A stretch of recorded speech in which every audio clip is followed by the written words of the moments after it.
नमस्कार साथियों, आराधना degree college की ऑनलाइन क्लासों में आपका स्वागत है। मैं गोपाल वसीटा आज ज्योग्राफी का एक टॉपिक लेकर के आया हूँ, थॉट का, यानी कि विचारधाराएँ। बहुत से ज्योग्राफर ऐसे हुए हैं जिन्होंने अपनी अपनी जो है वो विचारधाराएँ बहुत दी है। तो ये एक ह्यूमन ज्योग्राफी का जो है एक छोटा सा एक टॉपिक है जिसको मैं लेकर के आया हूँ और उसको अपन समझते हैं। चलिए, तो विचारधाराएँ, कॉन्सेप्ट देखिए। पहली अगर विचारधारा की अगर हम बात करें तो वो है वातावरणवाद। पहली जो विचारधारा है वो है वातावरणवाद। वातावरणवाद का अर्थ ये होता है कि सभी जगह, अगर हम बात करें सभी जगह की बात करें तो सभी जगह पर जो है प्रकृति का नियंत्रण है। वातावरणवाद नाम से पता चल रहा है, वातावरण यानी कि हमारे चारों ओर जो है वो वातावरण का ही प्रभाव रहता है और हम उस वातावरण के अकॉर्डिंग ही जो है वो अपने आप को जो है वो ढाल लेते हैं। ठीक है, तो अब देखिए, अगर हम बात करें वातावरणवाद तो ये वाद जो है, इस वाद को निश्चयवाद, इस वाद को निश्चयवाद भी जो है वो हम कहते हैं, यानी कि डिटर्मिनिज्म, निश्चयवाद, वातावरणवाद, यानी कि हमारे चारों ओर जो है इस वातावरण का प्रभाव रहता है। आज से हम कई 10,000 साल पहले की बात करें तो मानव पूर्ण रूप से इस प्रकृति पर निर्भर था। तो इसका अर्थ ये है कि प्रकृति जैसा करेगी वैसा ही जो है वो मानव को जो है वो भुगतना पड़ेगा। तो इस वाद की जो मेन थीम है, वो वाद की इस मेन थीम है कि मानव प्रकृति का गुलाम है। मानव प्रकृति का गुलाम है, ये इस वाद की जो है वो मेन थीम है। यानी कि प्रकृति का गुलाम का मतलब ये है कि अगर कहीं नदी आ गई तो आज से 10,000 साल पहले की अगर हम बात करें तो आज से 10,000 साल पहले हमने जो है, यानी कि मानव ने जो है वो पुल बनाना नहीं सीखा था। तो जब तक वो पानी का चढ़ाव कम नहीं होगा तब तक लोग जो है वो आवागमन भी नहीं करेंगे। तो इसका अर्थ ये है कि एक नदी ने जो है वो हमारा रास्ता रोक दिया, मतलब प्रकृति से बंध गए हम। दूसरा एग्जाम्पल, एक हम कहीं पर जा रहे हैं और एक बहुत ही ऊंचा जो है वो पहाड़ आ गया, तो उस पहाड़ ने जो है वो हमारा रास्ता रोक दिया। तो मानव की बुद्धि उस समय जो है वो इतनी ही चलती थी कि इसमें सुरंग बना सकते हैं या और भी कोई रास्ता बना सकते हैं, लेकिन उसको उसका कोई ज्ञान नहीं था। ठंडे स्थान जो है वो हमेशा ठंडे ही है और गर्म स्थान जो है वो हमेशा गर्म ही है। यानी कि प्रकृति का, वातावरण का जो है वो हमारे चारों ओर जो है वो प्रभाव हमेशा जो है वो दिखाई देता है और हम प्रकृति के अंदर ही जो है वो उसके अकॉर्डिंग हमको ढलना पड़ता है। जैसे एग्जाम्पल के लिए अगर नॉर्थ पोल और साउथ पोल की बात करें तो आज भी वो ठंडे हैं और 70 डिग्री पर, जैसे कनाडा, USA का कुछ पार्ट, फिर उसके बाद में है साइबेरिया, रसिया का कुछ पार्ट, डेनमार्क है, ये नॉर्वे है, स्वीडन है। वहाँ पर जो लोग हैं तो उसी जो नॉर्थ वाले जो एरिया के अंदर जो है वो एस्किमो जनजाति जो निवास करती है। तो एस्किमो जनजाति ने क्या किया है कि वो नेचर के अकॉर्डिंग ही जो है वो ढल गई है। वहाँ का वातावरण बिल्कुल ठंडा रहता है और वहाँ पर जो है वो खेती भी नहीं कर सकते, वहाँ पर किसी भी प्रकार की जो है वो कोई और औद्योगिक जो है वो भी पनपे नहीं है। तो एस्किमो लोग क्या करते हैं, वहीं पर वालरस है, सील मछली है, उन्हीं का जो है वो भोजन प्राप्त करते हैं और उन्हीं को मार करके जो है वो अपनी जीवन यापन चलाते हैं और उसी के अकॉर्डिंग जो है, उस वातावरण के अकॉर्डिंग जो है ये सारे के सारे जो है वो लोग वहाँ पर ढल गए हैं। अब इस वाद की अगर बात करें तो मानव प्रकृति का गुलाम है, यानी कि प्रकृति जैसा करेगी मानव को वैसा भुगतना पड़ेगा। इस वाद को देने वाले जो थे, इस वाद को जो दिया वो थे फ्रेडरिक रेटजेल। फ्रेडरिक रेटजेल ने जो है वो इस वाद को दिया था, जो कि ये जर्मनी के थे, जर्मन। तो इसको जर्मन स्कूल के नाम से भी इसको जाना जाता है, जर्मन स्कूल। यानी कि फ्रेडरिक रेटजेल ने जो है वो निश्चयवाद दिया था और ये कहते हैं कि हमारे चारों ओर जो है वो वातावरण का ही प्रभाव रहता है।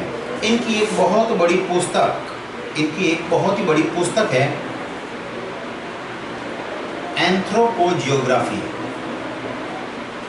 एंथ्रोपोजियोग्राफी। ये इनकी बहुत ही बड़ी एक पुस्तक है और ये पुस्तक जो है वो 37 खंडों के अंदर जो है ये विभाजित है, और इसमें इन्होंने जो है वो मानव और प्रकृति के बीच में क्या संबंध है उसी को बताया है इन्होंने। एंथ्रोपोजियोग्राफी, जो कि फ्रेडरिक रेडजेल की बहुत ही बड़ा एक ग्रंथ है ये, ठीक है। अब इसके अगर हम बात करें, इनके समर्थक की अगर बात करें हम, तो कुमारी सैंपल जो है वह रेडजेल की शिष्या थी, और रेडजेल जो है इस पर जो प्रभाव था, अगर हम बात करें रेडजेल पर, तो इन पर जो है वो डार्विन का प्रभाव था। डार्विन का प्रभाव, प्रकृतिवाद थे तो डार्विन का प्रभाव भी जो है वो रेडजेल पर था, और रेडजेल का प्रभाव कुमारी सैंपल पे आया, और सैंपल ने ये कहा कि मानव जो है, मानव पृथ्वी की उपज है। कुमारी सैंपल ने क्या कहा कि मानव जो है वो किसकी उपज है, पृथ्वी की उपज है। यानी कि हम इस नेचर की अगर हम बात करें तो ये इस धरती ने, इस पृथ्वी ने मानव का लालन पालन किया है, और हम उसके बच्चे हैं, इसलिए हम कहते हैं धरती माता। तो इस पृथ्वी ने जो है वो हमारा क्या किया है, लालन पालन किया है, और इस लालन पालन के पीछे हम उसके बच्चे मात्र नहीं हैं, हम जो है वो इसी के अनुरूप जो है वो ढल जाते हैं। और अगर ये प्रकृति नहीं होती तो इस प्रकृति के बिना मानव का अस्तित्व संभव नहीं था।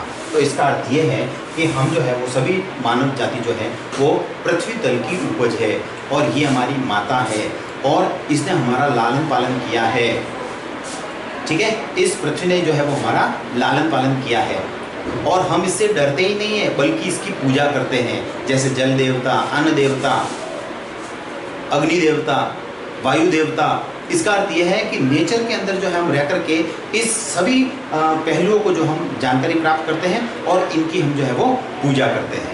तो देखिए, पहला जो बात अपन ने पढ़ा वो है वातावरणवाद। वातावरणवाद जो है वो फ्रेडरिक रेडजेल ने दिया, और इनके अकॉर्डिंग जो है ये बात ये कहता है कि मानव जो है वो प्रकृति का गुलाम है, ठीक है। अब देखिए, जैसे जैसे हम आगे की बात करेंगे तो दूसरा एक कॉन्सेप्ट आया,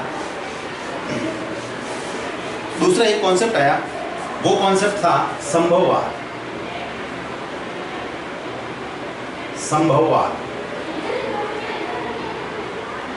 अब देखिए, संभववाद का अर्थ यह है कि नाम से ही पता चल रहा है, संभव, everything is possible, nothing impossible. मतलब ये बात ये कहता है कि इस नेचर ने हमको बहुत सारी अपॉर्चुनिटी दी है, और उसका स्वामी जो होता है वो होता है मानव। तो प्रकृति में हमने बहुत सारे जो है वो चेंजेस किए हैं। अब इसमें जो है वो उल्टा हो गया, प्रकृति मानव की गुलाम है, प्रकृति मानव की गुलाम है। अब देखिए, पहले बात में ये था कि मानव प्रकृति का गुलाम है, जबकि सेकंड बात में क्या हो गया कि प्रकृति मानव की गुलाम है। अब देखिए कैसे, प्रकृति क्या सोच रही है, उसकी सोच को जो है वो मानव ने पकड़ लिया है। तो कहने का अर्थ ये है कि मानव ने जो है वो प्रकृति की सोच को पकड़ लिया है। जैसे एग्जाम्पल के लिए, बारिश आने वाली होती है तो हमको 24 घंटे पहले ये इन्फॉर्मेशन हो जाती है कि 24 घंटे बाद जो है वो बारिश हो सकती है, बारिश होने की संभावना है। इसका मतलब ये है कि हमने जो है वो प्रकृति की सोच को पकड़ लिया है कि आने वाले समय में प्रकृति क्या करने वाली है। तो इसका मतलब हमारे लिए बहुत बड़ी उपलब्धि है। हमारे पास में आगे के कई सालों के डेटा हमारे पास में है, कब ग्रहण होगा, कब सूर्य ग्रहण होगा, कब चंद्र ग्रहण होगा, भूकंप कब आ सकते हैं, तो उसके सेंसर भी हमारे पास में है। जब भूकंप आने वाला होता है तो हम उस एरिया को खाली करवा देते हैं, क्योंकि मानव ने जो है वो प्रकृति की सोच को पकड़ लिया है और हमारे पास सेंसर है। कहीं पर समुद्री तटों पर जो है वो चक्रवात आने वाला होता है, तो भी जो है वो मानव ने उस क्षेत्र को पकड़ लिया और उसको पहले ही पता चल गया कि इस जगह पर चक्रवात आने वाला है, तो हम उस एरिया को पहले से जो है वो खाली कर देते हैं। तो इसका अर्थ क्या है कि हम प्रकृति के अंदर अपनी मर्जी से जो है वो इंटरफेयर कर रहे हैं। कहीं पर हमको अगर कोई गर्म जगह मिली तो हमने उसको थोड़े बहुत भाग को ठंडा कर दिया। कहीं पर बिल्कुल पानी की सहूलियत नहीं है तो वहाँ पर हमने जो है वो कैनाल ले आए हम। तो इसका अर्थ क्या है? इसका अर्थ ये है कि मानव अपनी बुद्धि का प्रयोग कर रहा है और बुद्धि का प्रयोग करके इस नेचर पर जो है वो विजय प्राप्त कर सकता है। तो ये बात जो क्या कहता है कि प्रकृति मानव की गुलाम है। हमको लगा कि यहाँ पर रेलवे लाइन लगानी चाहिए, हमने सारे पेड़ काट दिए। ठीक है। तो इसका अर्थ ये है कि मानव जो चाहता है, उसको जो अच्छा लगता है, वो इस प्रकृति में उसने चेंजेस किए हैं और प्रकृति ने हमको जो है वो अपॉर्चुनिटी दी है। अब देखिए, अगर वातावरणवाद के अकॉर्डिंग हम बात करें उस नदी की, तो वो नदी जो थी, उस नदी के अंदर जो है वो पानी बह रहा है, लेकिन वातावरणवाद में किसी को ये पता नहीं था कि इस पर कुछ ऐसी वस्तु भी हम लगा सकते हैं जिससे हम आवागमन जो है वो कर सकते हैं। तो पॉसिबल जो संभववाद है, पॉसिबिलिज्म, उसके अंदर जो है वो उस नदी पर हमने पुल बना दिया। इसका मतलब हमने नदी को जीरो बना दिया। अब नदी भले 12 महीने बहो ना, हम तो उस नदी से हजारों बार आवागमन करते हैं। इसका अर्थ यह है कि हमने प्रकृति को शून्य बनाना शुरू किया। अगर एक बहुत ही बड़ा पहाड़ आ गया, बहुत ही बड़ा पहाड़, तो उस पहाड़ को हमने काट करके उसमें सुरंगें बना दी और रास्ता बना दिया। तो इसका मतलब ये है कि पहाड़ ने हमारा रास्ता नहीं रोका है। मानव अपनी बुद्धि से जो है वो कार्य को संपन्न कर रहा है। तो चारों ओर जो है वो क्या है, वातावरणवाद का एक प्रभाव रहता है, किंतु मानव पर्यावरण में रह करके उसके साथ सामंजस्य करके इस प्रकृति पर विजय प्राप्त कर सकता है। ठीक है। तो देखिए, अगर संभववाद अगर शब्द की हम बात करें तो ये संभववाद शब्द जो है वो दिया था लुसियन फेब्रे। लुसियन फेब्रे ने ये शब्द जो है वो दिया था, यानी कि संभववाद शब्द जो दिया वो दिया था लुसियन फेब्रे ने। और संभववाद की जो थीम दी थी वो दी है पॉल विडॉल डिला ब्लॉस।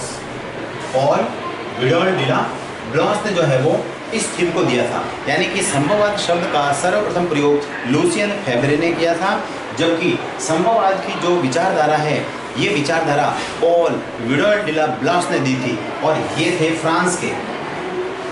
तो इसको फ्रांसीसी जो है वो स्कूल के नाम से भी इसको जाना जाता है, फ्रांस। तो रेडजेल जो है वो जर्मन स्कूल से थे, पॉल विडॉल डिला ब्लॉस जो है वह फ्रांस से थे। तो समय के अनुसार जो है वो ये वातावरण जो है वो चलता गया, और हम जो है वो उसके अकॉर्डिंग जो है इस नेचर के अंदर जो है वो हम कार्य कर रहे हैं। ठीक है। अब देखिए, तीसरा जो वाद आया, अगर थर्ड वाद की हम बात करें तो तीसरा जो वाद आया वह आया था नवनिश्चयवाद। नवनिश्चयवाद, इस वाद को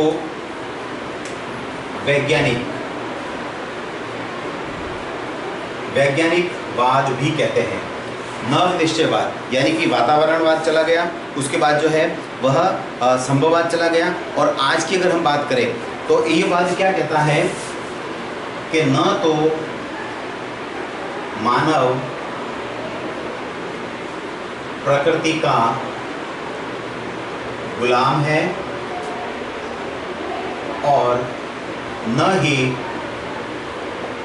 प्रकृति पूर्णतः मानव के बस में है। मतलब क्या हुआ कि न तो हम प्रकृति के गुलाम हैं और न ही प्रकृति जो है वो पूर्ण रूप से मानव के कब्जे में है, तो हम प्रकृति को अपने कब्जे में कभी भी नहीं रख सकते। अब देखिए, हम बात करें कि अगर पहले से ही अगर कोई चक्रवात आने वाला होता है तो हमको पहले से ही वो बात का पता चल जाता है कि चक्रवात आने वाला है, तो हम उस स्थान को खाली कर देते हैं। भूकंप आने वाला होता है तो हम उस स्थान को जो है वो खाली कर देते हैं। लेकिन आपने देखा होगा कि कभी कभार जो है वो अचानक भूकंप आ जाते हैं। तो अचानक भूकंप आ गए, इसका मतलब ये है कि वो हमारे सेंसर काम क्यों नहीं किया। तो इसका अर्थ ये है कि प्रकृति जब चाहेगी तब मानव का खात्मा कर देगी वो। ठीक है। तो अब देखिए, तो न तो मानव प्रकृति का गुलाम है और न ही प्रकृति पूर्णतः मानव के बस में है, और प्रकृति हमारे बस में नहीं है। तो इस वाद को देने वाले जो थे वो थे ग्रिफिथ टेलर। इस वाद को देने वाले जो थे वो थे ग्रिफिथ टेलर, और ग्रिफिथ टेलर ने इसे रुको जाओ वाद भी कहा है, यानी stop and go determinism. Stop and go determinism भी जो है वो फ्रेडरिक ग्रिफिथ टेलर ने जो है वो इसको रुको जाओ मतलब विचार करो और उसके बाद में जो है वो जाइए आप। तो इसके लिए इन्होंने एक एग्जाम्पल दिया, इन्होंने ग्रिफिथ टेलर ने एक एग्जाम्पल दिया कि जिस तरीके से एक चौराहा होता है, उस चौराहे पर हमारे सामने जो है वो 4 रास्ते होते हैं, हमारे सामने जो है वो 4 रास्ते होते हैं। अब 4 रास्ते हैं तो देखिए इन्होंने जो है